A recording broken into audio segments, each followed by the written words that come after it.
All right, so welcome back again. This is Football Pitch Fans, and as you know how it is, I talk about football, tactical analysis, and here we discuss and dissect matters regarding football. And today we want to do a review on Fulham versus Arsenal. And here in the building with me, I have Emma Breed. How you doing? I'm good, bro. How has the international, weekend been for you? It's been dull. Let me be truthful. Yeah, we don't get to watch these games as often, and to me, it's not really so impactful. Yeah. So, all right. So quickly, let's jump into this video and really dissect it and see how the fans are feeling, how the managers are going to approach this game, and also what's our expectation in this game. And don't forget, after the end of this video, we'll drop our predictions to this game, which is enough for you to actually stick around to the end of this video. And talking about stats favors Arsenal. In 5 meetings, Arsenal have seen 2 wins. Fulham has seen 1 win. They've actually played out a 2 draw, in those 5 meetings. Tell me right now, hearing Fulham right now, because they seem to be in form, I would say 3 win, 2 loss, it's not really bad for a mid-table team. Right now, seeing how compact they play, tell me what is your feeling going into this game like? I think Fulham lately, they've been a boogie team for us now. It's not been an easy ride over the past seasons, even if Arsenal had the better share or the better scores. But going into this game with the confidence of the team right now, the squad, I think Arsenal would tip the game. They just nip in, win the game, and I think it will be a tight one. But I see Arsenal coming out victorious on the day. Now, the record which Arsenal holds over Fulham is been shaky. It's not really been solid, I would say.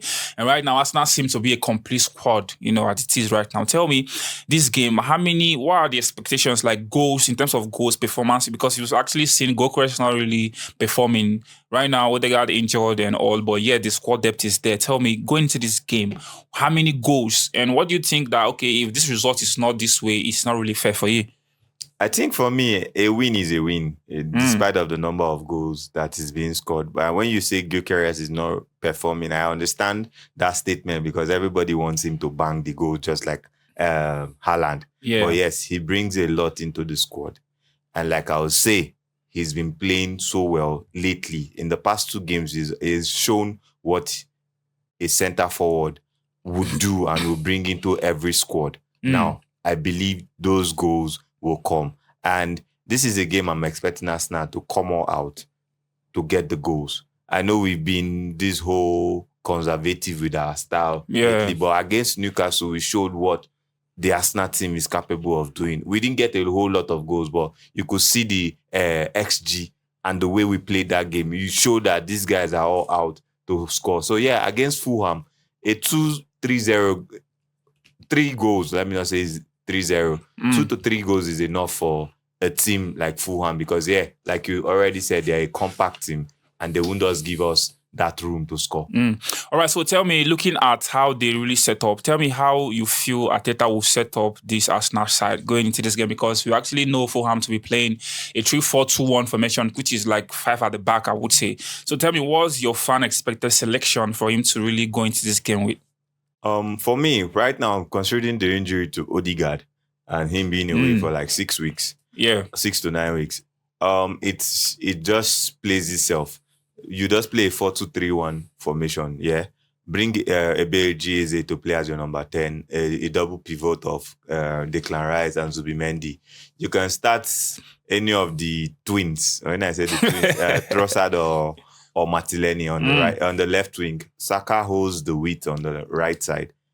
Already we know how the defense is going to shape up with no injuries. So yes, this is it for me. Just stick to the 4-2-3-1 formation. So I want to hear it from your mouth. The elephant is back yet at the table and Arsenal topping the league with just 1 point.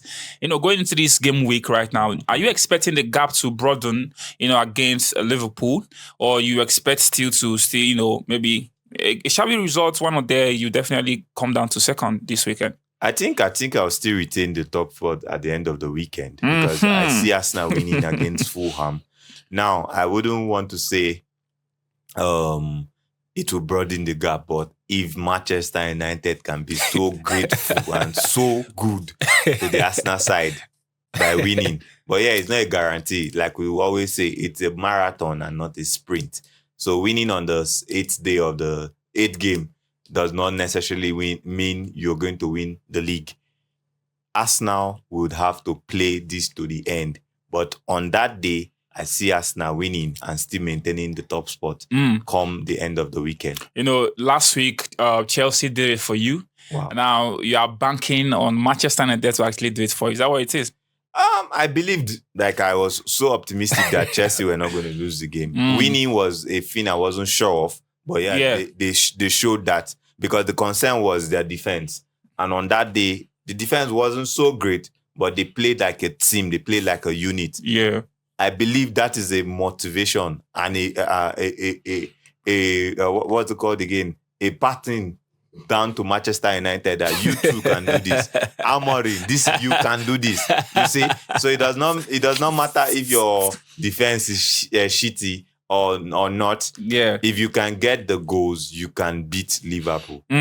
You say something about this just being, let's say, the 8th game of the week, I would say. But, each game matters. Right now in EPL, it's really so doggy and edgy, I would say, because each point really matters, whether it's day 1 or day 2. There are something that can actually affect you, at the long run. Yes. So right now, picking those points and, letting your opponent lose those points can be a defining moment for you at the end of the season. Certainly, like we will say, when you go to the big boys, you play it all out and you try to grind that result. But you see the middle table teams, you have to win those games. Yeah. Consistently. So yes, it is one that Arsenal must come out to win. I know that is the mentality of the team right now. Nobody is coming out to play for a draw no more. But yes, against Fulham, I'm so confident that Arsenal would win that game. I don't know if Man U would be grateful enough, gracious enough to do that for us. But yes, I don't care about any other team but my team. You just want to win your games. If you can win your games consistently, you can certainly win the titles. So yes, Arsenal should play their game. All right. Try to win. All right. So as the tradition actually states here, we often, drop our prediction to the game, what we feel will happen in this game. And right now, looking Fulham versus Arsenal, tell me, what is your predictions to this game? My prediction for this game is a 3-0 win. And I see Gyökeres, his team won't make the World Cup, so he should fuel that anger of losing out and finishing last. Because Isak will be banking on that particular anger to actually gun down Manchester United when he returns. So it is on Gyökeres now to do the same thing. I see him getting a goal or 2 in that game. So I need to put him in my fantasy. So right now, fantasy manager, you're aware, Gyökeres scoring brace in that game against Fulham. Okay, so it's actually a fair prediction. To me, I'm seeing that game to be a 2-0 clean sheet for Arsenal, because it's going to be a low scoring, game, because we know Fulham to really play. And right now, I'm hearing that Lucic is actually back to the squad. So it's going to be a low scoring, a counter against Arsenal and Fulham. So 2-0 is actually what I'm tipping the game to be. Thank you so much, and this is where we're actually wrapping this up today. Thank you so much if you have been watching even up to this moment, and don't forget, we are going to be bringing you all raw fan experience to this game. The watch along, the noodles are active, and after the game we are going to grant a fan interview to really know how the fans are really feeling against Fulham. And here in the studio with me I have Emma Breed and your humble host Benny Lynn. Thank you so much, and see you on the next one.